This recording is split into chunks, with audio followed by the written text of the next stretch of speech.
빌립보 교회를 향하여 사도 바울이 편지를 쓰면서 이렇게 시작합니다. 그리스도 예수의 종 바울, 자신을 그렇게 소개하면서 자신이 누구인지, 또 한편 우리 모두가 어떤 사람인지를 분명히 밝히고 있습니다. 누구라고요? 그리스도 예수의 종이다. 내가 누구인지, 나에 대한 올바른 정체성이 있을 때에 거기에서부터 삶의 바른 목표, 목적, 방향이 세워지는 것 아니겠어요? 나는 그리스도 예수의 종이다. 우리는 그리스도 예수의 종이다. 종은 주인이 그 뜻과 계획과 목적을 갖고 있어요. 그리고 종의 모든 삶은 주인이 책임져 주시는 거예요. 주인의 뜻에 합당할 때에. 그러므로 우리는 그리스도 예수의 종입니다. 우리의 주인은 예수 그리스도이십니다. 그 주님께서 나에 대한, 여러분 각 사람에 대한 뜻과 계획과 목적과 섭리를 갖고 계시는 줄 우리는 믿습니다. 그러므로 그 주인이 종된 우리의 삶을 책임져 주세요. 또 이끄시고 인도해 주세요. 우리는 주인 되신 주님을 바라보고 주님의 뜻을 따르려고, 주님이 계획하신 일을 우리가 따라갈 때에 주님께서 나머지 모든 것들을 채워주시고 또 책임져 주시고 이끌어 주신다. 그렇게 말씀하고 계세요. 그러므로 바울은 그리스도 예수의 종되었기에 내가 예수 안에 있는 그것만으로, 나의 주인이신 주님의 뜻을 이루는 것만으로 나의 모든 삶의 기쁨과 목적과 거기에 대한 보람이 거기에 다 있는 거예요. 이 편지를 쓸 때에 사도 바울은 생애의 마지막으로 복음을 전하다가 숱한 어려움과 고난을 다 겪고 또 엄청난 고난을 겪고, 그리고 인생 노년에 로마의 지금 감옥에 갇혀 있는 거예요. 언제 죽을지 모르는 그런 상황이에요. 그럼에도 불구하고 이 빌립보서를 쭉 읽어보면 사도 바울은 얼마나 기쁨이 충만한지 몰라요. 왜 그렇죠? 나는 그리스도 예수의 종이에요. 종으로서 주인이 맡기신 일을 감당하고 주인의 뜻을 이루고, 나는 여전히 그리스도 안에 있어요. 주인의 그 계획과 섭리 가운데 있어요. 다른 걱정이 없어요. 그것만으로 기뻐하고 감사하고 감격하는 그런 사도 바울의 모습을 볼 수 있습니다. 사도 바울에게 있어서 빌립보 교회는 너무너무 또 정말 끊을 수 없는 그런 귀한 아름다운 관계의 교회입니다. 사도 바울이 수많은 교회를 세웠지만요, 가만 보면 사도 바울 최후까지 전적으로 사도 바울을 신뢰하고 믿어주고 기도해주고, 지금 사도 바울이 감옥에 갇힌 그때까지도 협력해주고 도와주고 선교로 돕고, 이런 교회가 유일하게 빌립보 교회예요. 너무너무 귀한 교회예요. 또 빌립보 교회는 유럽 최초로 그렇게 세워진 그런 교회잖아요. 오늘 말씀에도 보면 그 빌립보 교회를 생각하면서, 그 교인을 생각하면서 참 사도 바울이 어쩌면 인간적으로 너무 또 외롭고 힘들고 그 감옥에 갇혔을 때, 그죠? 그랬을 때에 이 빌립보 교회만은 너무너무 귀하게 생각나고 그립고 보고 싶고 그런 거예요. 그러니까 오늘 8절에도 보면 내가 예수 그리스도의 심장으로 너희를 얼마나 사모하고 또 사랑하고 기다리는지 주님이 증인이시라고, 그러면서 그 사랑하는 그 교회를 향하여, 교인들을 향하여 편지를 쓰고 있어요. 그렇게 인사를 하고 난 다음에 오늘 본문에 보면 그 사도 바울이 그렇게 사랑하고 사모하고 좋아하는 그 교회를 위하여서 기도하고 있는 그런 기도의 내용이 9절, 10절, 11절 이렇게 세 절에 걸쳐서 나오잖아요. 여러분, 우리가 다른 사람들을 위해서 또 교회를 위해서 이렇게 다 늘 기도하고 기도합니다마는 정말 내 마음에 너무너무 사랑하고 사모하고 좋아하고 그러는 교회, 그러는 사람들을 위하여 기도할 때 얼마나 진실된 기도, 얼마나 중요한 기도를 하겠어요. 그렇죠? 그런 의미에서 볼 때에 사도 바울이 빌립보 교회를 향하여 기도한 오늘 본문에 나타난 세 가지 기도 제목은 너무너무 귀하고 또 중요한 교회를 위한 기도가 아닐 수 없습니다. 우리 세 가지 한번 보겠는데요. 9절에 보면 이렇게 기도합니다. 내가 기도하노라 너희 사랑을 지식과 모든 총명으로 점점 더 풍성하게 하여 주시기를. 이게 무슨 의미예요? 빌립보 교회가 사랑으로 점점 더 풍성해지기를 가장 먼저 기도하는 거예요. 빌립보 교회는 정말 사랑이 많은 교회였어요. 사도 바울을 얼마나 사랑해주고 협조해주고 복음에 협력하고 선교의 물질로 돕고 얼마나 그렇게 해줬는지 몰라요. 사도 바울은 그 교회를 위해서 그럼에도 교회의 본질에 있어서 사랑이 너무너무 중요하니까 제일 먼저 기도하는 제목이 뭐예요? 우리 빌립보 교회에 정말 사랑이 점점 더 풍성해지기를 그렇게 기도하는 그런 모습을 볼 수 있습니다. 여러분, 주님이 말씀하셨죠? 내가 너희에게 새로운 계명을 주노니 너희는 서로 뭐 하라고요? 사랑하라. 교회에 사랑이 없으면 우리가 다 배웠잖아요. 사랑이 없으면 아무것도 아니에요.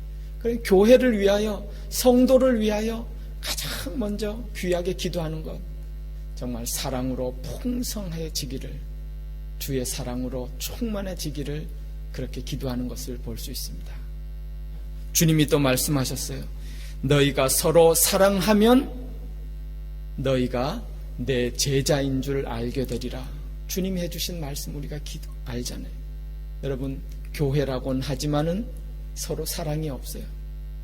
그러면 주님의 말씀에 비춰보십시오. 제자가 아니잖아요. 우리 교회가 정말 예수님 제자로 살아가기 위해서 주님, 우리 교회 가운데, 우리 성도 가운데 사랑이 풍성해지도록 해주십시오. 얼마나 귀한 제목이 아닐 수 없습니다. 두 번째로 기도합니다. 10절 보시면요. 너희로 지극히 선한 것을 분별하며 또 진실하여 허물 없이 그리스도의 날까지 이르기를 그렇게 기도합니다. 이게 무슨 말씀이겠어요?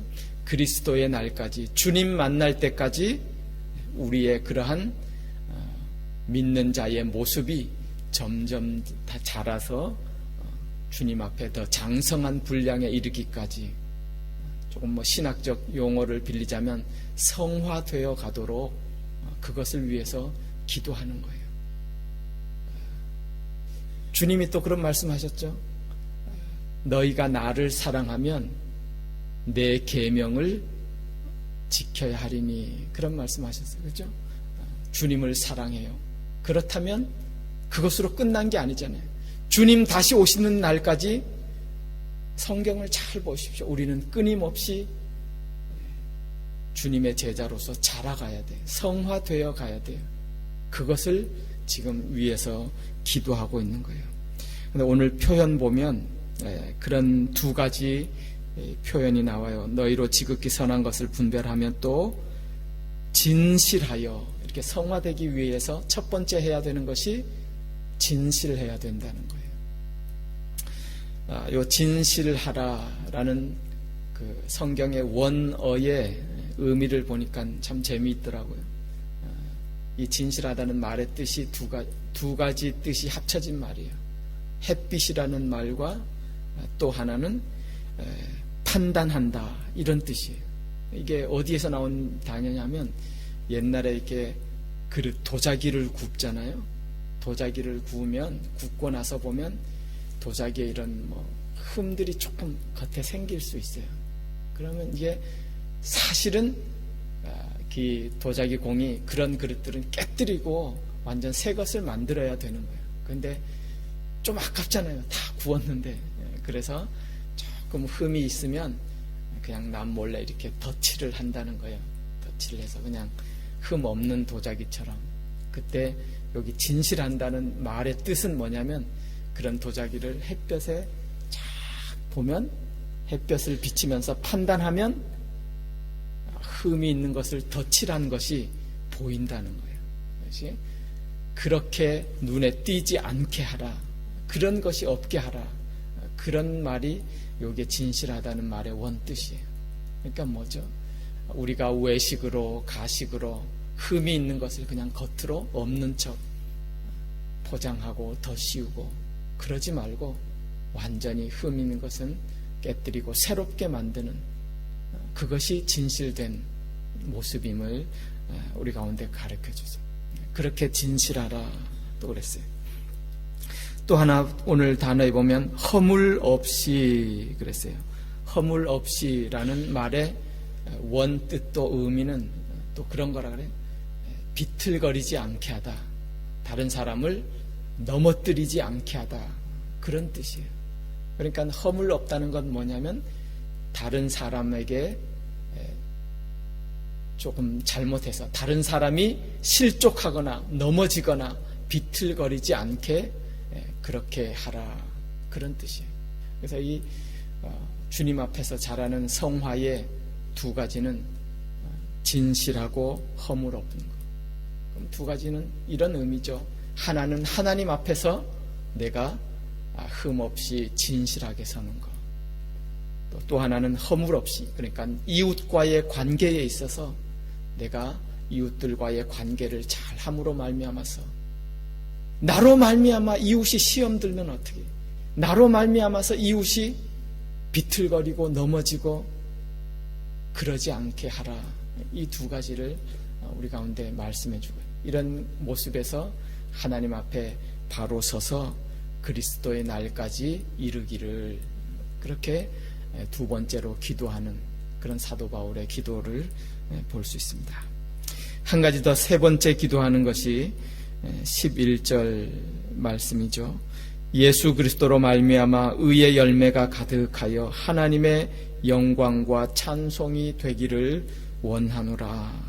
우리가 잘 아는 대로 우리의 모든 삶이 빌립보 교회의 삶이 하나님의 영광과 찬송이 되기를 원한다. 그러기 위해서 의의 열매가 풍성히 맺어져서 하나님 앞에 영광 돌리는 그런 교회, 그런 성도 되기를 사도 바울이 이렇게 간절히 기도하고 있습니다. 여러분, 의의 열매가 언제 열린대요? 그리스도로 말미암아 주님께서 말씀하셨잖아요. 그가 내 안에, 내가 그 안에 있으면 저는 많은 열매를 맺게 될 것이다. 그렇게 말씀하셨어요. 우리가 그리스도 안에 붙들릴 때에 우리 안에 주님을 모시고 내가 주님 안에 있을 때에 참다운 귀한 의의 열매를 맺고 우리의 삶이 하나님 앞에 영광 돌리는 그런 영광과 찬송의 삶이 될 것을 우리는 압니다. 지금 사도 바울은 빌립보 교회, 그토록 사랑하는 교회, 그토록 사모하고 나에게 목숨 바쳐 그렇게 협조해주고 도와주고 그 사랑하는 교회를 감옥에서 정말 사랑하면서 이 세 가지 기도 제목을 따라 그 교회를 위해서 기도해주고 있어요. 이 기도의 제목이 또한 우리가 기도해야 할 그런 또 기도 제목인 줄 믿습니다. 우리 교회를 위해서 또 우리 성도들을 위해서 우리도 이런 기도 제목 가지고 우리가 마땅히 기도해야 될 것입니다. 사도 바울은 이렇게 기도하면서도 기뻐했었어요. 감사하고 믿을 수 있었어요. 왜냐하면 하나님께서 그렇게 이루어 주실 줄을 믿었기 때문이에요. 우리가 마지막으로 6절 말씀 한번 같이 읽겠습니다. 본문 6절 말씀을요. 같이 읽습니다. 시작. 너희 안에서 착한 일을 시작하신 이가 그리스도 예수의 날까지 이루실 줄을 우리는 확신하노라. 내 믿음의 근거가 뭐예요?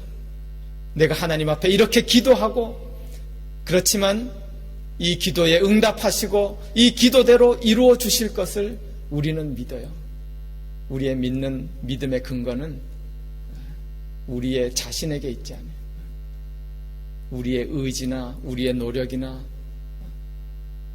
거기에 있지 않아요. 전적으로 하나님께서, 신실하신 하나님께서 지금까지 우리를 붙드셨고 또 이 빌립보 교회를 붙드셨고 사용하셨기 때문에 마지막 날까지 하나님이 이루실 줄을 나는 믿노라.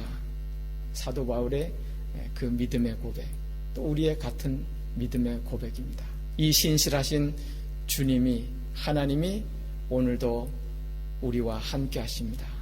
그리고 우리의 삶을 그렇게 하나님 뜻 가운데 온전히 이루도록 신실하게 이루시고 이끌어 가실 줄 믿습니다. 주님을 믿는 이 믿음으로 또 우리도 이렇게 기도하시고 승리하시는 복된 하루 되시기를 주님의 이름으로 축원합니다. 기도하겠습니다.